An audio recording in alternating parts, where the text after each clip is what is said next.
Hi there. In today's episode, it's going to be really short, really sweet and actionable. We're going to be diving into how to properly use a podcast microphone, and you're going to learn how to get that smooth podcast sounding voice.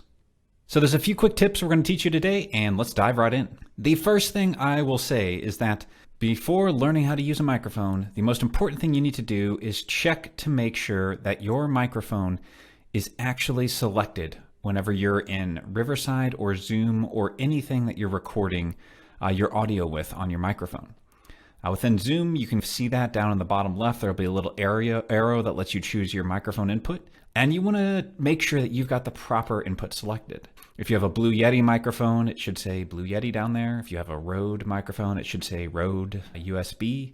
And this is just really important because I will tell you the number one biggest technical mistake that we see hosts make is that they forget to choose the proper microphone and they end up recording an entire episode with their onboard computer audio while they have this wonderfully expensive professional microphone right there in their face and it's not turned on.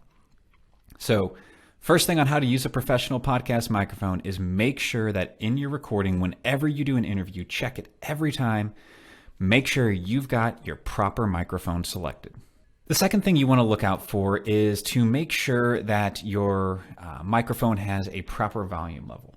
If you're using a Blue Yeti microphone, which many of our clients are, you'll actually see a little gain knob here. I'm actually using a Rode microphone right here, but on the side, you should see a little gain knob. You actually want to turn that down. Gain is like the input or volume of the input of your microphone into it, and you want to keep that pretty low because we can always turn that up, but we can't turn it down. And if your voice is too loud, it'll come through sounding really distorted, and that is no good. So actually, give me a second here, and I'm going to demonstrate what it sounds like if you have distorted audio. And then I'll tell you how you can actually test this. This, what you're hearing right now, is good sounding, clean audio. But if I were to boost up my gain too high, this is what distorted audio sounds. It's not pleasant, is it?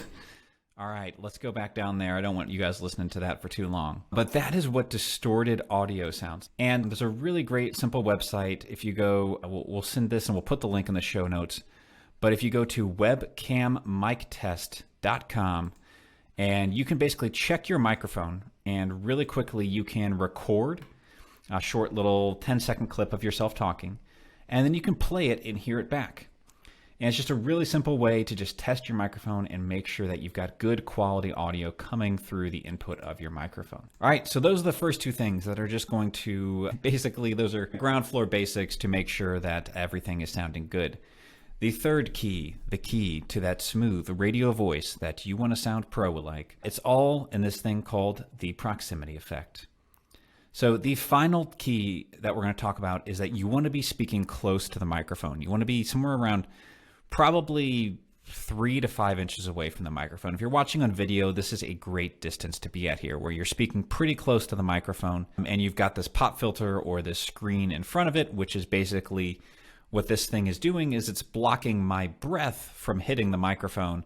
Otherwise, when I go puh, it'll otherwise pop and the air will hit the microphone and it makes a really not pleasant sound. That's not nice. If you want that smooth radio voice, you want to speak closely with the microphone. One of the biggest things that we would see our clients do is they would just have their microphone sitting on the desk, a good 2 feet away from them.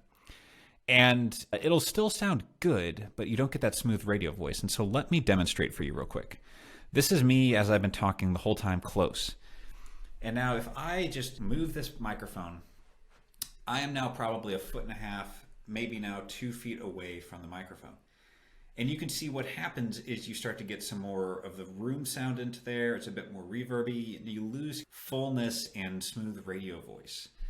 And so again, if you just get really close to the microphone, that is the key. That is what's going to give you that smooth radio voice. And so biggest thing is just making sure that you've got that microphone close to your mouth. You really can't get too close. It'll still sound good. Don't worry about getting too close on it. You'll sound great. Those are the key pieces there. Number one, check your microphone input. Always check it, double check it every time you do an interview. The worst thing you can do is forget your whole microphone input, which makes the rest of this irrelevant. Second, you want to make sure that your gain or volume knob is set properly. Again, you can use the wonderful tool webcammictest.com.